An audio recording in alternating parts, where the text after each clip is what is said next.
The day the sky was torn. The wind blew differently that morning. It wasn't the desert's hot wind, nor the mountain's chill. It came from nowhere and everywhere at once.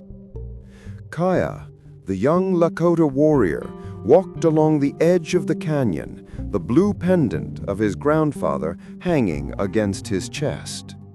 The stone shimmered faintly, pulsing in rhythm with his heartbeat. He knew it meant something. The elders used to say that when the spirit of time moved, the earth breathed deeper and the world shifted its place. A few miles away, Eli Turner, a cowboy with a worn jacket and weary eyes, rode through the same ravine. He carried on his back a past he preferred to forget, a town that had branded him a killer, a love left behind, and a promise made to no one to survive, no matter the cost. Their destinies were about to collide at the exact point where time itself would tear open. As the sun began to set, the horizon turned strange, as if the sky had cracks of light running through it. Kaya stopped, feeling the ground vibrate beneath his bare feet. Then suddenly, the wind died, the crickets fell silent, and the pendant on his chest burst in a blinding flash that made him stumble. That's when he heard it, a metallic roar, not from any beast known to man. From the top of the cliff, a blue light split the air, opening a rift between the present and something far beyond human understanding. Eli pulled the reins of his horse, startled. "What in damnation?" he muttered, watching the sky split open like a living wound. From that gash of light, a metal creature spun in the air, spewing sparks and smoke. It wasn't a carriage, nor a train, nor anything that belonged to that century. The car, or what seemed to be one, fell from the torn sky and crashed into the desert floor with a thunderous explosion that echoed across the canyons. Kaya ran toward it instinctively. Eli, too. Their meeting was sudden, tense, almost animalistic. Two men from different worlds, weapons raised at each other, while something impossible burned before them. "Stay where you are, Indian," Eli shouted, drawing his revolver. Kaya lifted his spear, eyes fixed on the smoking object. "This is not the work of men. Time is screaming. Don't you hear it?" Before they could argue further, the car door opened. A man with white hair, wild eyes, and strange clothes stumbled out, electricity crackling over his body. He clutched a small device that sparked in his hands, and his trembling voice echoed, "Don't come closer. The temporal field is still active." Kaya and Eli exchanged a confused glance. Neither of them understood a single word. The wind returned, but now it smelled of ozone and fear. The sky, still wounded, seemed to watch them. Then the ground trembled. From within the pulsing rift, a shadow began to form, something not of this world, nor any other. An ancient, raspy voice echoed across the desert. "Time has been opened, and now it will demand its price." The inventor lifted his gaze, terrified. "Close the portal, quickly, before the echo crosses through." But it was too late. The air exploded in a wave of energy, swallowing all three men, and for a moment, the entire world seemed to breathe again, backwards. When silence returned, the desert was empty. No sound, No sign of the car, nor the cowboy, nor the warrior, nor the man from the future. Only Kaya's pendant remained in the sand, still pulsing, as if the heart of time itself was beating there. The awakening in the sands of time. The silence that followed the explosion was too heavy to be natural. Even the wind dared not breathe. Only a distant trip, pluck, echoed somewhere unseen, repeating like the tick of a clock that should not exist. Kaya opened his eyes slowly. The sand beneath his body was no longer the same.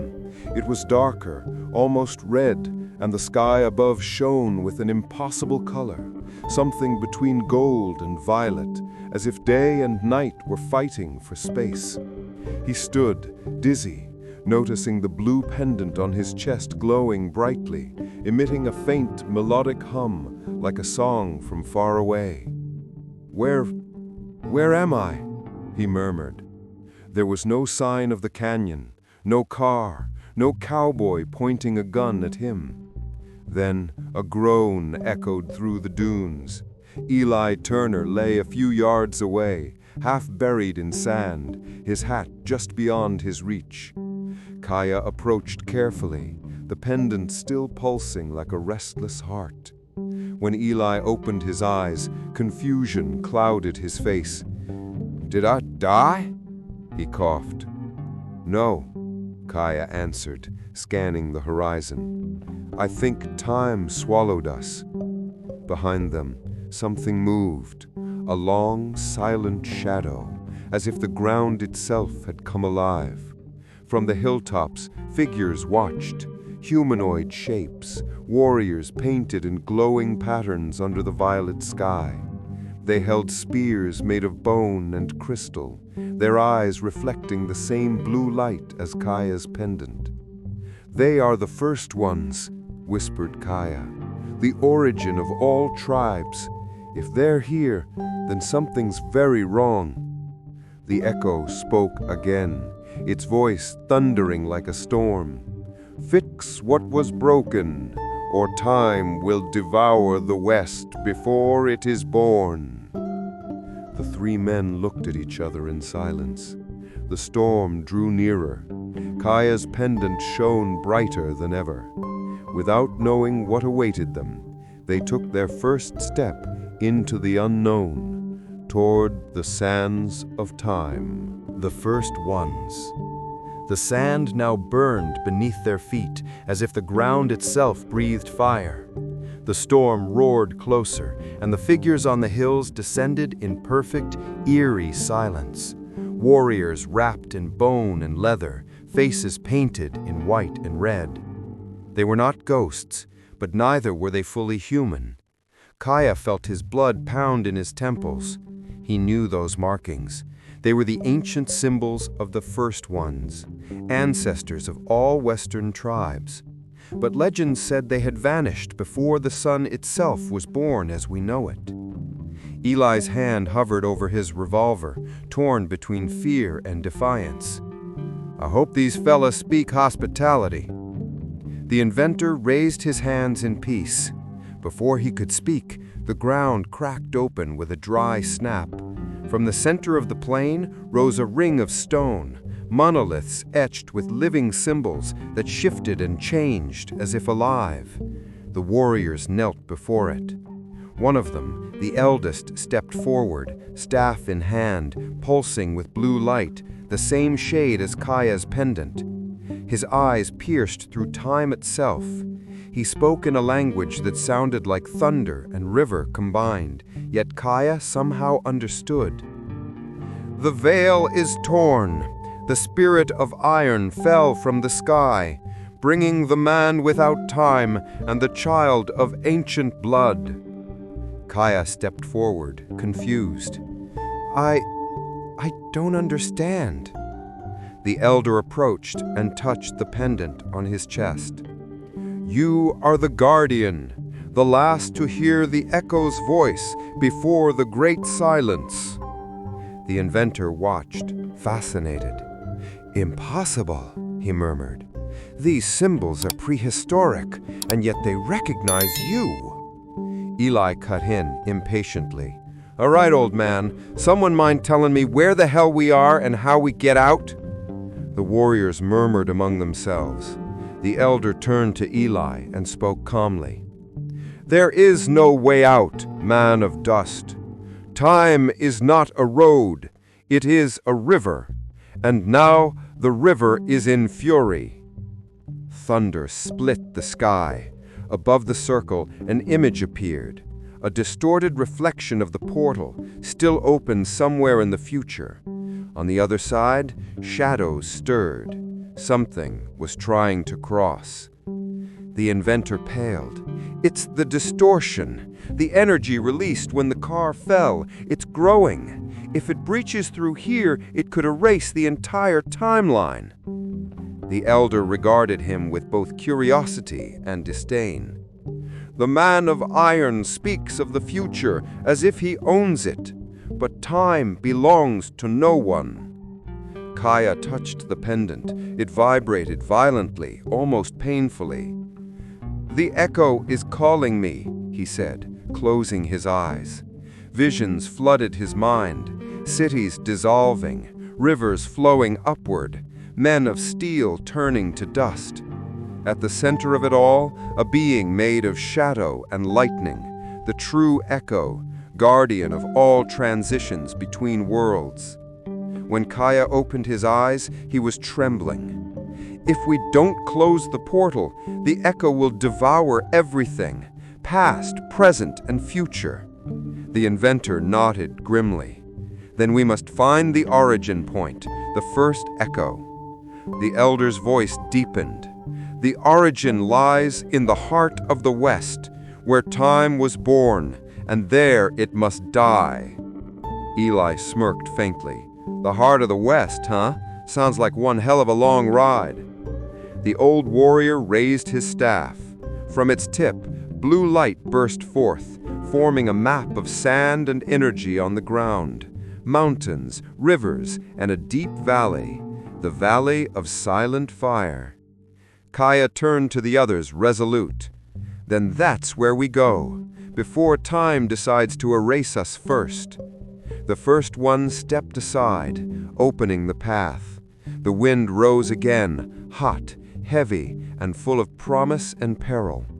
3 men from 3 different times began a journey none of them understood, but one that would define the fate of all time. The Valley of Silent Fire. The desert stretched endlessly before them, a sea of gold frozen in time. The sun burned high, yet the air felt cold, as if warmth itself had forgotten this place. Each step echoed like thunder beneath their feet. Kaya walked ahead, following the glow of his pendant that pulsed with every heartbeat. Behind him, Eli guided his horse, muttering curses between gulps of water, while the inventor struggled to drag the metallic core salvaged from his car, a cylinder of strange light that still hummed softly, like a dying star. "You sure this valley even exists?" Eli grumbled. Kaya nodded. "It does, but only for those who carry the memory of time." Eli rolled his eyes. "Great, another riddle." The inventor wiped sweat from his brow. "It's not a riddle, it's resonance. The pendant reacts to energy distortions. The closer we get to the origin, the stronger it glows." Kaya stopped abruptly. Ahead, the horizon shimmered, and through the heat waves, they saw a valley unlike any other. Rivers of molten light flowed between dark rocks, and from the ground rose columns of flame that burned without smoke or heat. It was silent, unnaturally so. Even the wind refused to enter. "The Valley of Silent Fire," Kaya whispered. Eli stared in disbelief. "Well, damn! Guess the stories were true. They descended carefully. Each flame flickered as they passed, as if recognizing their presence. Then a voice echoed, not from the air, but from within them. "Welcome, travelers of broken time. You carry the wound of the sky within your hearts." The ground trembled. From the center of the valley rose a massive stone figure, half human, half shadow, its body cracked with glowing veins of blue energy. It spoke with the sound of earthquakes. "I am the keeper of the fire, the first guardian of balance, and you are the intruders who tore the river of time." Eli aimed his revolver instinctively. The inventor raised his hands. "Wait, we didn't mean to." "Intent is irrelevant. Time does not forgive intent." Kaya stepped forward, holding up his pendant. "Keeper, we seek to restore the balance. Tell us how to close the rift." The giant's eyes glowed brighter. "You cannot close what you do not understand. Time is a circle, but you made it a line. To mend it, you must return to the beginning, to the moment before light." The inventor frowned. "The moment before light? That's impossible. That would be..." He froze. "The Big Bang," he whispered. The giant leaned closer. "Not your science, man of iron. The spirit of the first fire. The breath that gave birth to creation. Find it, and the wound will heal." Before they could speak again, the flames around them roared to life. The ground opened beneath their feet, swallowing them into a river of light. The last thing Eli saw was the sky collapsing into itself, and Kaya's hand reaching for him as they both vanished into the fire. When the light faded, the valley was empty. Only the echoes of their voices remained, carried by the eternal wind. The City of Shadows. They awoke in darkness, not night, something older, deeper. The air was heavy, as though it remembered too much. Flickers of dim blue light revealed ruins, walls built of unknown stone, towers broken by centuries. It was a city, but not from any era they knew. Kaya's pendant pulsed weakly, guiding them through narrow alleys filled with whispering shadows. Eli gripped his revolver tightly, his every step cautious. The inventor scanned the surroundings with his wrist device, which emitted a faint rhythmic tone. "Energy readings are everywhere," he muttered. "This city is alive." Suddenly, a figure appeared in front of them, translucent, wearing ancient armor, face hidden by a mask of bone. Its voice was both human and not. "You walk within the memory of time." Kaya swallowed hard. "What are you?" "The echo. What remains when the past refuses to die." The figure moved closer, its body flickering like a dying flame. "You seek to mend what was broken, but the tear runs deeper than you think. The future you come from was built upon this city's fall." The inventor's eyes widened. "So you mean this place existed before our world?" "Before every world. This is where the first choice was made, the moment when man learned to shape destiny." Eli scoffed. "Well, whoever made that choice didn't do a great job." The ghost's eyes glowed white. "Mock not the burden of creation, gunman. You carry its stain in your soul. Eli's hand trembled. For a moment, the ghost's voice sounded like someone he once knew, the sheriff he'd killed years ago. Kaya intervened. We don't want to fight. We just want to fix the rift. The tone softened.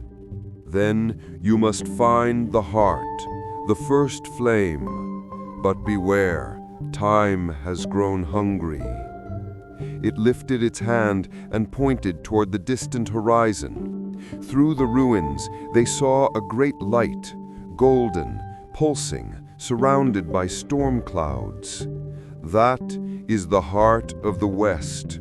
Reach it before the shadow does, or all will turn to silence.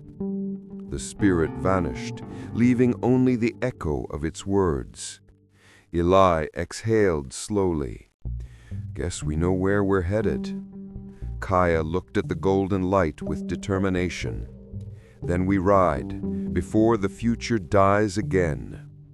The inventor nodded, adjusting his device.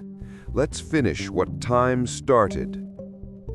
As they set off through the haunted ruins, the city stirred, walls shifting, lights flickering, and voices whispering through the wind. Time itself watched them go. The shadow between worlds. They thought it was over, but time has a cruel sense of humor. As the rift sealed, the inventor's device began to vibrate violently.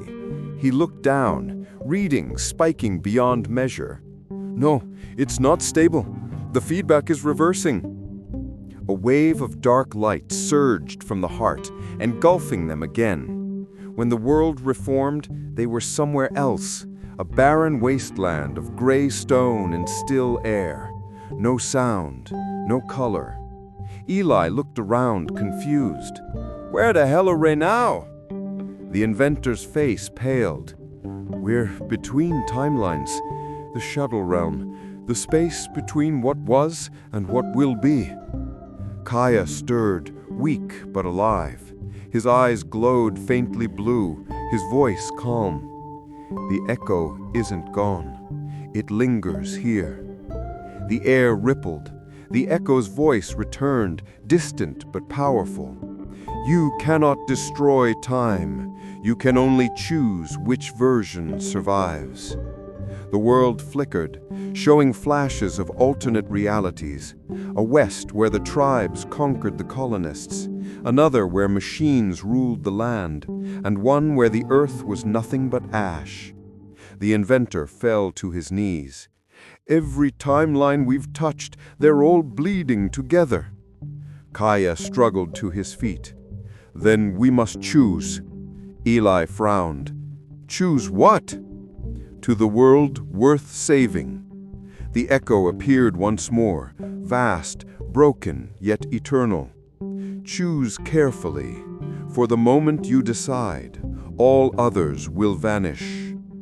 Kaya looked at Eli, the outlaw who'd learned courage, then at the inventor, the man who'd tried to play God and found humility. He placed his hand on the ground. Then I choose the world where the West was born from hope, not power, where men fought, failed, and learned, and time moved forward. The echo screamed, not in rage, but in release. The world around them dissolved into golden dust. The last echo. Kaya awoke in the desert again. The same wind, the same horizon, only the sand had shifted slightly, as if the world had exhaled after a long dream. Eli sat beside him, hat over his eyes, revolver at his side. The inventor stood near the remains of his machine, a twisted fragment of metal half buried in the sand. Is it over? Eli asked. The inventor smiled faintly. For now, the rift's gone. Time flows again. Kaya looked to the sky. No cracks, no light, just peace. He closed his eyes and whispered, Then the echo has returned to silence. The inventor approached him. You know, history won't remember this. It never will. Kaya smiled. It shouldn't. Some stories are meant to live only in the wind. Eli chuckled softly. Well, I ain't complainin'. I've had enough adventure to last a few lifetimes. The three stood together, watching the sun set over the golden dunes. For a brief moment, the light formed a circle in the sky, like a portal, but softer, calmer, at peace. Then it faded. Kaya turned to the others. Time gave us back what we broke. Let's not waste it. They walked into the distance, the cowboy, the scientist, and the warrior, three men bound by something no history book would ever tell. And as the desert wind rose once more, it carried a whisper that only the land could hear. Thus the West was born, not from conquest, but from the courage to begin again. The legend of the West. Years later, somewhere in a small border town, a child found an old piece of metal half buried near a dry well. It pulsed faintly with blue light. When he showed it to his grandfather, the old man smiled and said, "That, my boy, is a piece of time." The boy laughed, thinking it just a story. But that night, he dreamed of three figures walking through endless sand: a cowboy, a man in strange clothes, and a warrior painted for battle. And far in the distance, the sky cracked open once more, just for a heartbeat. The guardian of the West. When the light finally faded, the valley fell into absolute silence. No wind, no sound, only the faint hum of the earth, as if it too was holding its breath. Eli and the inventor knelt on the scorched ground, surrounded by a soft blue glow spreading like morning mist. The necklace floated between them, whole again, its blue stone pulsing softly, alive. The inventor held it carefully. The stone was warm, beating like a heart. "He didn't die, Eli," he said quietly. The cowboy stared at the horizon, where the first sunrise in ages painted the sky in gold. "No," Eli whispered. "He became part of all this." The Valley of Silent Fire was no longer a pit of chaos. It was now a fertile plain, cut by rivers of light that shimmered like the veins of the world. The smoke had cleared.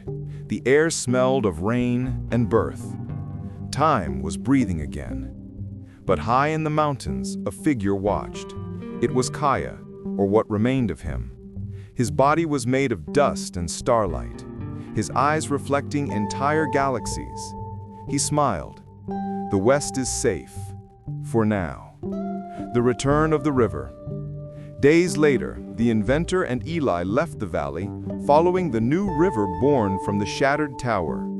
The landscape shifted around them, mountains rising, trees sprouting, the world shaping itself in real time. Eli frowned, watching everything unfold. So all this is happening because time's stitching itself back together? The inventor nodded.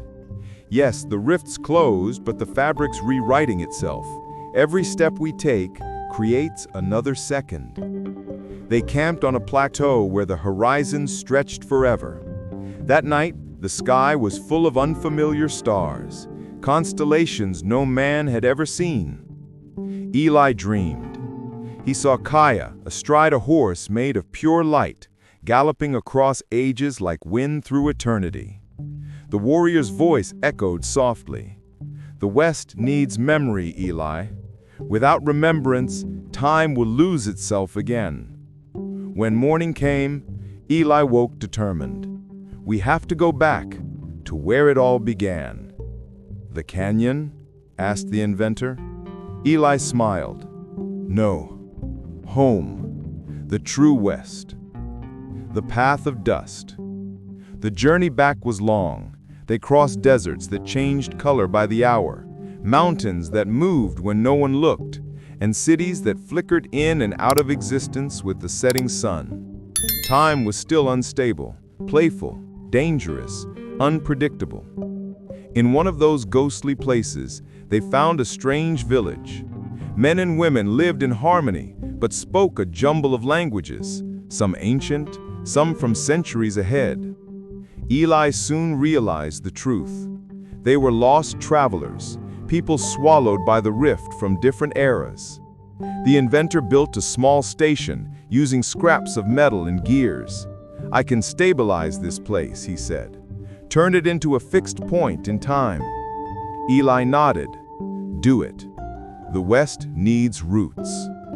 Before leaving, the eldest woman of the village handed Eli a blue feather. She said, "He asked me to give you this." It shimmered with the same light as Kaya's necklace. Echoes of iron. As they continued their journey, the sky began to change again. Distant tremors rolled like war drums beneath their feet. The inventor studied his device, his brow tightening. Something still out there, a leftover distortion. Then they heard it, a metallic roar, deafening and unnatural. From the dunes, a massive creature emerged, built of gears, smoke, and bone. It was the Iron Echo, a remnant of the energy left behind by the broken portal. Eli drew his revolver, knowing it wouldn't be enough. The inventor activated the device, projecting a shimmering energy field. "Buy me some time," he shouted. Eli charged, dodging the creature's strikes until he climbed a rocky ledge. He aimed carefully and muttered, "This one's for the West." He fired at the blue light in the creature's chest. The Iron Echo exploded in sparks, its roar echoing through eternity. When the dust settled, silence returned, but the ground still trembled. The echo wasn't dead, only sleeping. The return of the inventor. They reached the old canyon, the very place where it had all begun. But it wasn't the same anymore. Life had taken root. Trees grew between cracks, rivers flowed where once there was only dust. The inventor set up his base on the edge of the cliff. "This is the anchor point," he explained.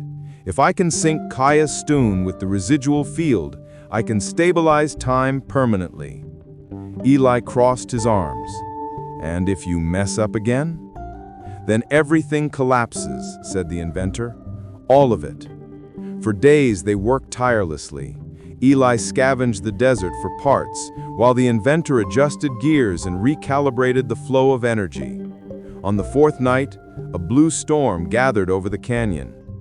Through the lightning, a silhouette appeared. Kaya, watching them. "Time doesn't want to be caged. It only wants to be guided," his voice echoed. The inventor finally understood. The machine shouldn't control time. It should speak with it. With this revelation, the inventor rebuilt the device, no longer a weapon, but a bridge between ages.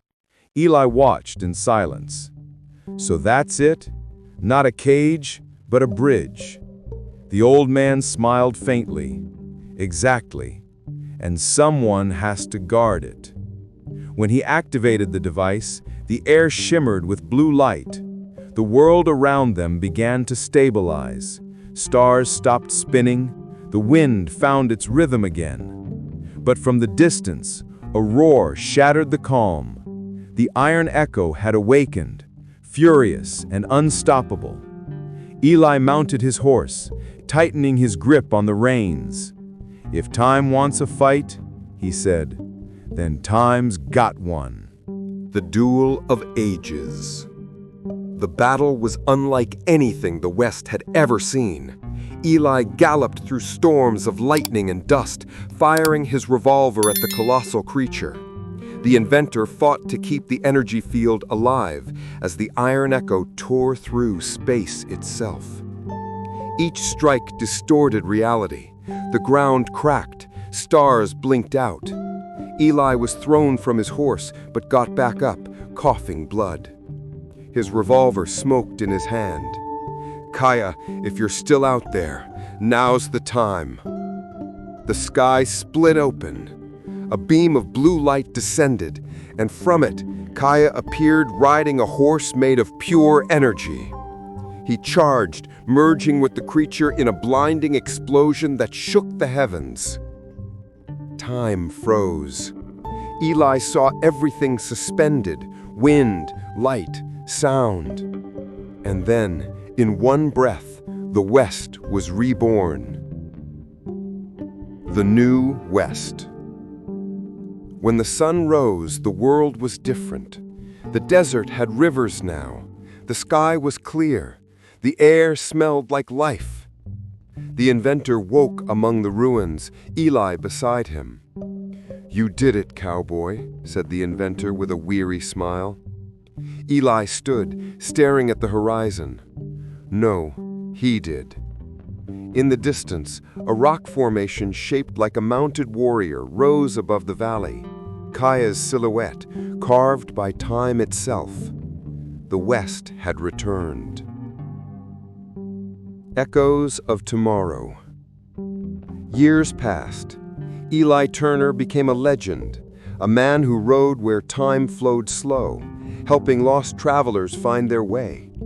The inventor built a small town called Chrono Ridge, where science and spirit coexisted. And every clear night, the blue necklace hung at the town's entrance, glowing softly. Old folks said that when the wind sang in blue tones, it was the guardian of the West watching over them. The Last Echo. Decades later, a boy exploring the hills near Chrono Ridge found a hidden cave. Inside, ancient carvings told the story of three men who had defied time. At the center of the wall was an inscription. The West was born twice, once from the earth, and once from time. The boy smiled and stepped out into the sunlight. A soft wind brushed his face, and a blue streak crossed the sky, like a falling star. But those who looked closely swore they saw a horse of light galloping across the horizon. And then one last voice echoed. Time never ends. It only changes riders. Back to the West. And so the West was born, not just from dust and blood, but from time itself. Some say the guardian still rides among the stars, watching every new sunset. And maybe, one day, when the wind blows differently, he'll return.